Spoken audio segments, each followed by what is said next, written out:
The pain shot through my spine like lightning as I tried to get out of bed. My legs trembled, refusing to hold my weight. But I knew what would happen if I didn't make it downstairs in the next 5 minutes. Sarah, it's 7 a.m. Stop pretending and get down here.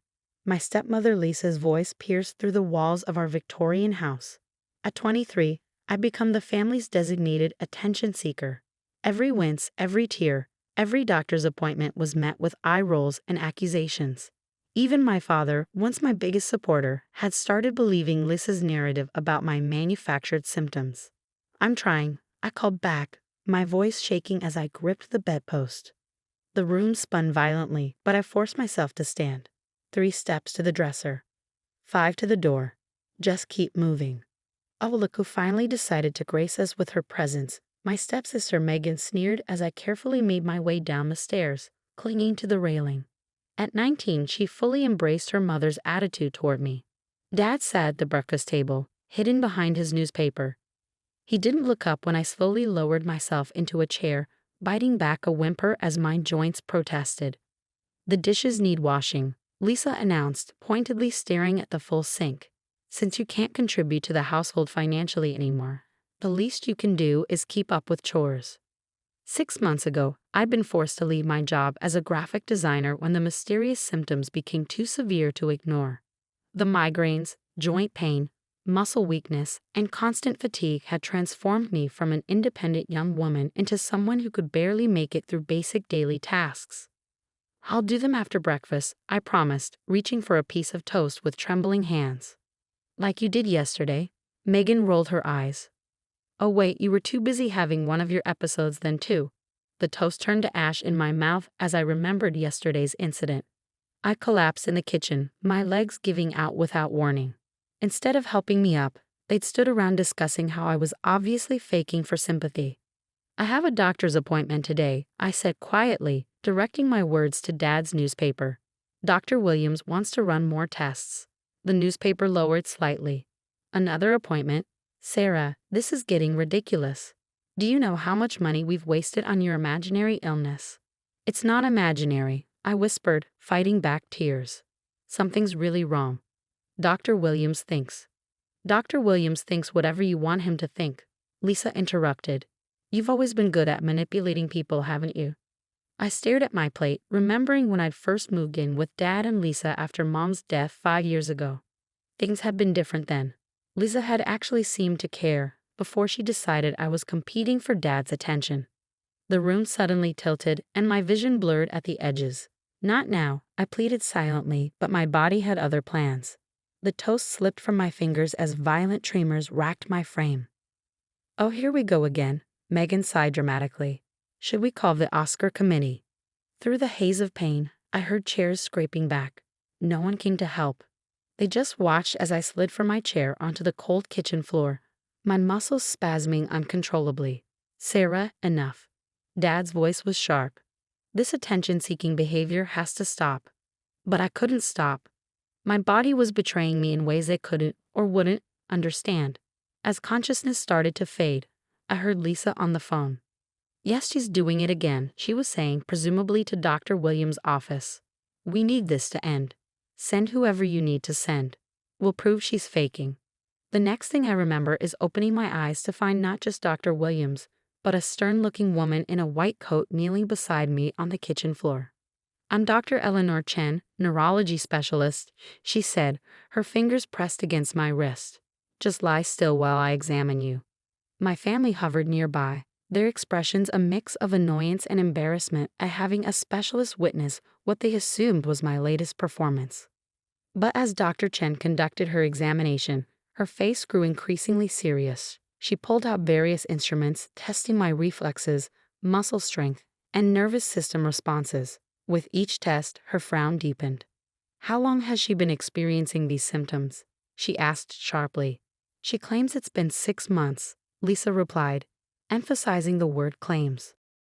And you haven't sought specialized care before now? Dr. Chen's tone could have frozen fire. We thought she was just, Dad began. Just what? Dr. Chen cut him off. Just lying about being in excruciating pain? Just pretending to lose control of her muscles? just imagining the clear neurological symptoms I'm seeing. For the first time, uncertainty flickered across their faces.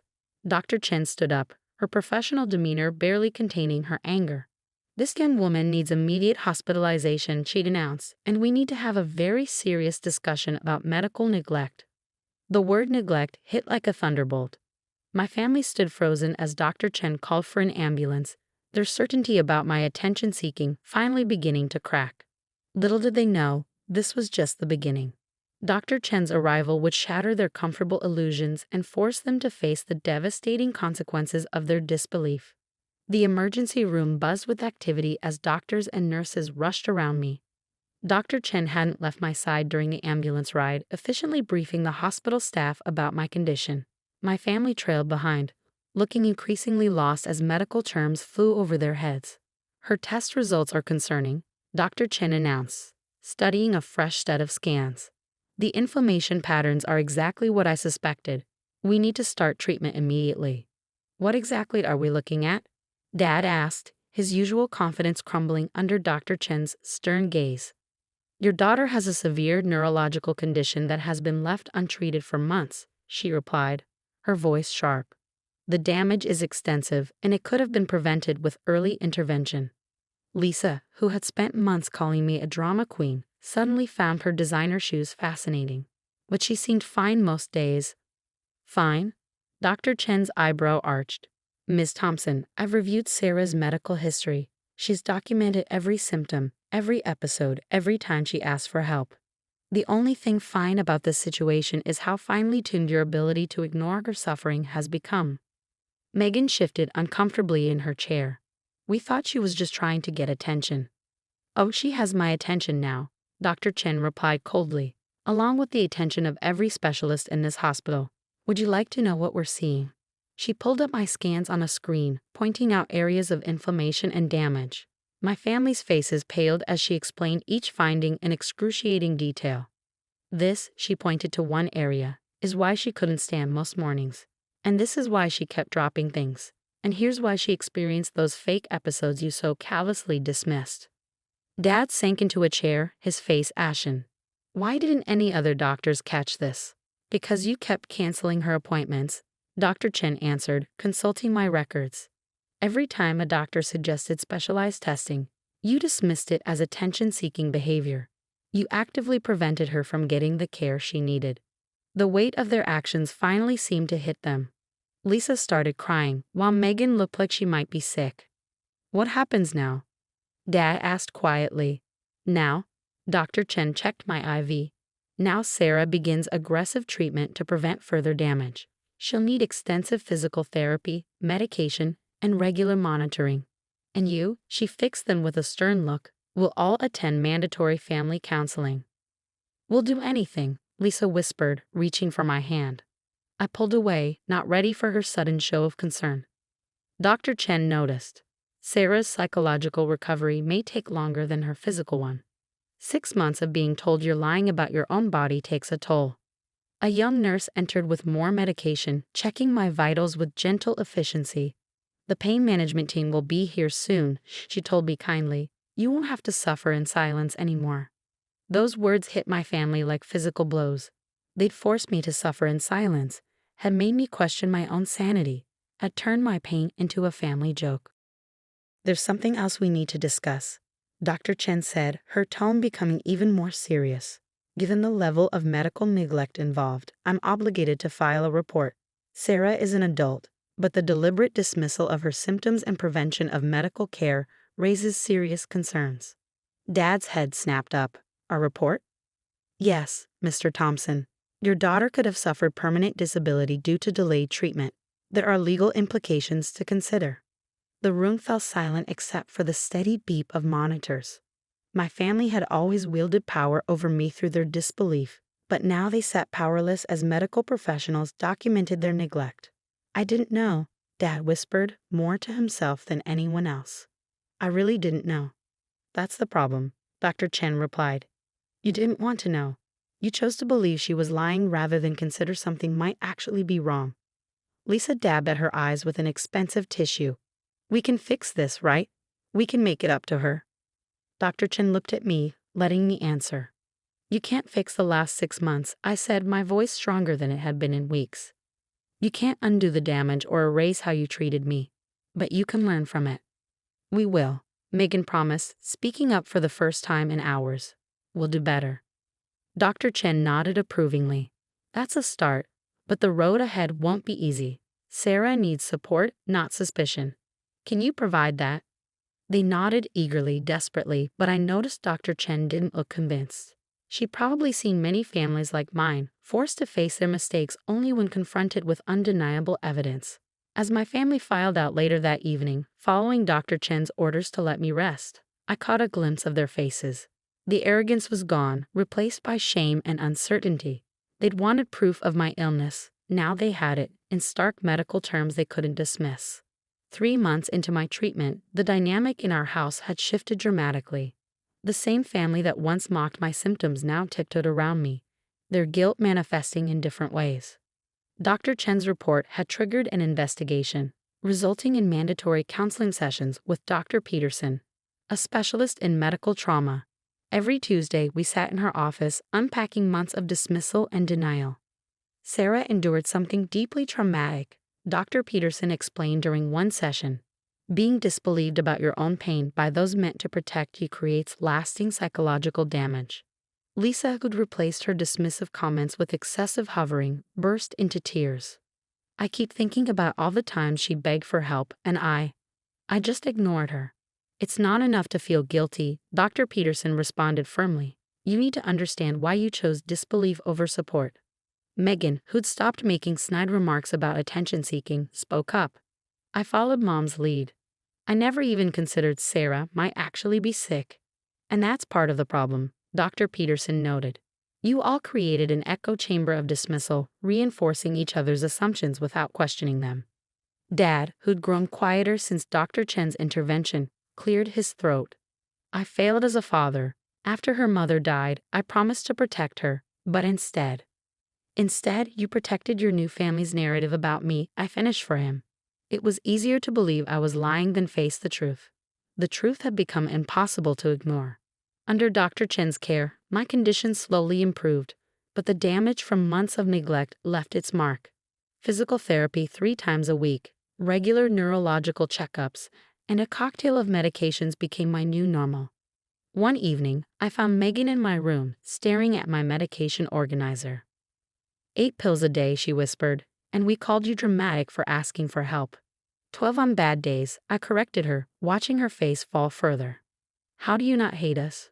She asked suddenly. I would hate us. I considered her question carefully. Sometimes I do, I admitted. But hatred takes energy, and I need mine for healing. The investigation triggered by Dr. Chen's report led to changes beyond our family. Dad's insurance company launched an inquiry into denied claims. Lisa, who served on the board of a local healthcare foundation, was asked to step down. Their carefully constructed social image crumbled as the truth about their medical neglect spread. Good, Dr. Chen said during a checkup after I told her about these developments. Sometimes consequences are the best teachers. She'd become my fiercest advocate, ensuring my family couldn't interfere with my treatment plan. When Lisa suggested alternative therapies instead of all these harsh medications, Dr. Chen shut her down so firmly that Lisa never brought it up again. 6 months after my hospitalization, I made a decision that shocked everyone except Dr. Chen and Dr. Peterson. I'm moving out, I announced during dinner. I found an apartment near the medical center. The table fell silent. Lisa's fork clattered against her plate. But we're just learning how to help you, she protested. That's exactly why I need to go, I explained. I need to heal without the constant reminder of what happened here. She's right, Dr. Peterson supported during our next session. Sarah needs to rebuild her trust in herself, away from the environment that damaged it. Dad helped me pack, handling each box like it contained his broken promises. I'll cover your rent, he offered. It's the least I can do. No, I said gently. I need to do this on my own. My graphic design clients had started returning as my health improved, providing enough income for independence. More importantly, I needed to prove to myself that I could trust my own judgment again. The day I moved out, Megan helped carry my last box to the car. I read about your condition, she said quietly. About how early treatment could have prevented so much damage. I'm sorry we didn't listen. I looked at my stepsister, seeing real understanding in her eyes for the first time. Use that knowledge, I told her. Next time someone tells you they're in pain, believe them. Dr. Chen came to check my new apartment, ensuring it met my medical needs. You've come a long way, she observed, watching me move around the space with growing confidence. Thanks to you, I replied. You gave me back my voice. No, she corrected. You always had a voice. I just helped others hear it. As I settled into my new life, my family struggled to accept our changed relationship. They wanted immediate forgiveness, a quick return to normal. But as Dr. Peterson reminded them, trust, once broken, takes time to rebuild.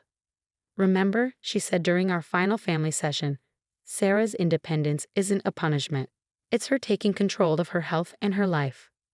Looking around my new apartment, at the medication organizer by my bed and the physical therapy schedule on my wall, I felt something I hadn't experienced in months: peace. The specialist's visit hadn't just validated my symptoms, it had freed me from the prison of disbelief. My story wasn't over, but at least now I could write it on my own terms.